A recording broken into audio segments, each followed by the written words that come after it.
வணக்கம் ப்ரோ, இன்னைக்கு டெஸ்க்டாப் பற்றி தான் பார்க்க போகிறோங்க. டெல்லில் பார்த்தீங்கன்னா i7-ல 4th ஜென்ரேஷன். ஸோ இந்த மிஷின் தான் வரும். நான் மிஷின் வந்து ஆன் பண்ணிக்கிறேன். ஸோ நம்மக்கிட்ட பார்த்தீங்கன்னா இந்த மாதிரி மொத்தம் ஒரு 50 குவான்டிட்டி இருக்குது நண்பா.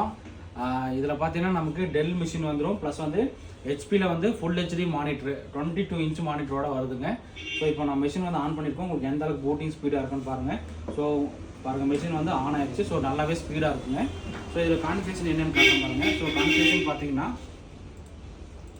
Intel Core i7-ல 4th generation 3.1 GHz speed. Core பார்த்தீங்கன்னா 4 கோர் ப்ராசர் வரும். லாஜிக்கல் ப்ராசர் 8 வருங்க.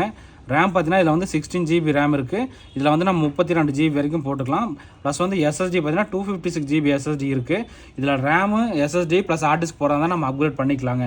நண்பர்கள் வந்து நீங்கள் இப்படியே வந்து டெல்லில் i7 4th generation 16 GB RAM 256 GB SSD ஹெச்பியில் வந்து 22 இன்ச் மானிட்டர் கீபோர்டு மவுஸ் செட்டாக எடுத்தீங்கன்னா உங்களுக்கு வந்து 20,000 ரூபா வரும் நண்பா. ஸோ நண்பர்களுக்கு இந்த மாதிரி லேப்டாப் டெஸ்க்டாப் தகவல் வந்து தெரிஞ்சுக்கணும் வாங்கிக்கலாம். ஸோ நான் இந்த மாதிரி மிஷின் பார்த்தீங்கன்னா நம்மகிட்ட மொத்தம் ஒரு 50 குவான்டிட்டி வந்துருக்குங்க. இது போக நம்மகிட்ட நிறைய டெஸ்க்டாப் இருக்குது, லேப்டாப் இருக்குது. நண்பர்களுக்கு ஏதாவது தேவைப்பட்டா வாங்கிக்கலாம். நம்ம ஆஃபீஸ் பார்த்தீங்கன்னா Gandhipuram cross cut road 5th street இருக்குது. நான் மிஷின் வந்து இப்போ ஆஃப் பண்ணி காட்டுறேன். உங்களுக்கு எந்த அளவுக்கு ஸ்பீடாக இருக்குன்னு பாருங்கள். ஸோ மிஷின் வந்து நல்லா ஸ்பீடாக இருக்குது. 2 GB NVIDIA கிராஃபிக்ஸ் கார்டு போடுறாலும் போட்டுக்கலாம், 4 GB போடுறாலும் போட்டுக்கலாம். ஸோ மிஷின் வந்து ஆஃப் ஆயிடுச்சு நண்பா. ஸோ இந்த வீடியோ பிடிச்சா மறக்காம லைக் பண்ணுங்கள், நண்பர்களுக்கு சப்போர்ட் பண்ணுங்கள். ஓகே நண்பா, தேங்க்யூ.